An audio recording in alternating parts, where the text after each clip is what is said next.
Hi hello guys, ಎಲ್ಲರೂ ಹೇಗಿದ್ದೀರಾ? ನಾನು ಚೆನ್ನಾಗಿದ್ದೀನಿ. ಇದೊಂದು ಶಾರ್ಟ್ ವಿಡಿಯೋ ಆಗಿರುತ್ತೆ. ತುಂಬ ದಿನಗಳಾಯಿತು ವಿಡಿಯೋ ಹಾಕಿ ಮಾಡು ಸಹ ವಿಡಿಯೋ ಮಾಡಿಲ್ಲ. ನಾನು ಸ್ವಲ್ಪ ಬ್ಯುಸಿ ಇದ್ದೆ, ಹಾಗೆ ಸ್ವಲ್ಪ ಹುಷಾರು ಇರಲಿಲ್ಲ. ಸೊ ಅದರಿಂದ ಯಾವುದೇ ಥರ ವಿಡಿಯೋ ಮಾಡೋಕ್ಕಾಗಿಲ್ಲ. ಸೊ ಒಂದು ಚಿಕನ್ ರೆಸಿಪಿ ತೋರಿಸ್ತಾ ಇದ್ದೀನಿ, ಇದರಲ್ಲಿ ಕ್ವಿಕ್ಕಾಗಿ ನೋಡ್ಕೊಳ್ಳಿ. ನಾನು 1.5 ನಿಮಿಷದಲ್ಲಿ ತೋರಿಸ್ತೀನಿ, ಬಟ್ ಅದನ್ನು ನಿಮಗೆ ಮಾಡೋಕ್ಕೆ ಸ್ವಲ್ಪ ಟೈಮ್ ಬೇಕು.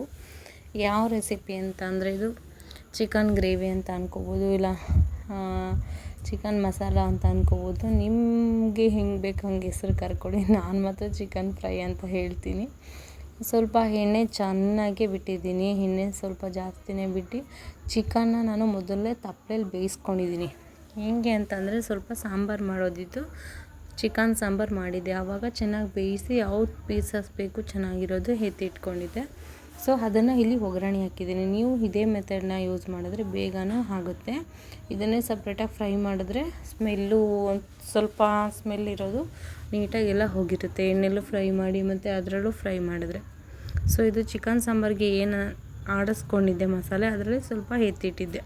ಅಂದರೆ ಒಂದು 3-4 ಚಮಚ ಆಗೋಷ್ಟು ಅಷ್ಟೇ, ನೀವೇ ನೋಡಿದ್ರಲ್ಲ ಅಷ್ಟು ಕ್ವಾಂಟಿಟಿಲಿ ಎತ್ತಿಟ್ಕೊಂಡಿದ್ದೆ.